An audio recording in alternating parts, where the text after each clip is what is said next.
സർക്കാർ ആശുപത്രികളിൽ മരുന്നുകൾ കിട്ടാതായതോടെ നെട്ടോട്ടം മൂടി പൊതുജനം.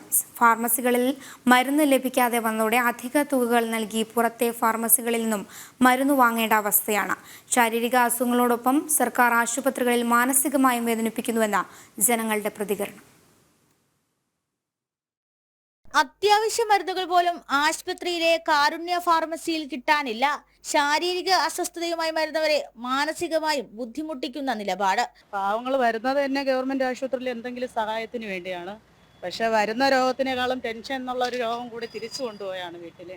ചികിത്സയിലിരിക്കുന്ന ആശുപത്രിയിലെ കാരുണ്യ ഫാർമസിയിൽ മരുന്നില്ലെങ്കിൽ മറ്റ് ആശുപത്രികളെ തേടി പിടിച്ചു പോകേണ്ട അവസ്ഥ. ഒരിടത്ത് ചോദിക്കുമ്പോൾ അവിടെ ഇല്ല. ഇവിടെ ഇപ്പം ഞാൻ 2-3 പ്രാവശ്യം മെഡിക്കൽ കോളേജ് വരെ പോയി. രണ്ടാമത് പോയപ്പോൾ കിട്ടി. ഇനി ഇതിപ്പോൾ വീണ്ടും അടുത്ത ലിസ്റ്റിന് തന്നേക്കാണ്. കാരുണ്യയിൽ കൊണ്ട് കാണിക്കുമ്പോൾ അവിടെ നിന്ന് സീൽ ചെയ്തിട്ട് ഇവിടെ മെഡിക്കൽസിൽ വന്നു. ഇവിടെ ഫാർമസിയിൽ നിന്ന് സീൽ ചെയ്തിട്ട് പിന്നെ ഇവിടെ കാരുണ്യ കണ്ണാശുപത്രിയിൽ പോയി. അപ്പോൾ അവിടെ ഇല്ല. അവിടെ HLL ഉണ്ട്, അവിടെ ഇല്ല. അവിടെ നേരെ മെഡിക്കൽ കോളേജിൽ പോയി, അവിടെ ഇല്ല. പ്രമേഹ രോഗികൾക്ക് നിത്യം ആശ്രയിക്കേണ്ടി വരുന്ന അത്യാവശ്യ മരുന്നുകൾ പോലും കാരുണ്യ ഫാർമസിയിൽ ലഭിക്കുന്നില്ല. ഡയബറ്റീസിന്റെ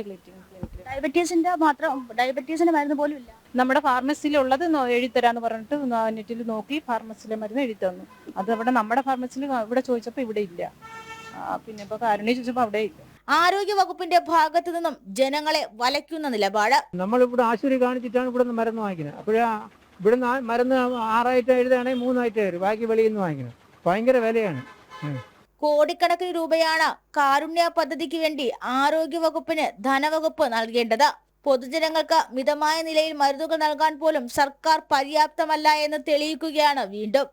ജനം, തിരുവനന്തപുരം.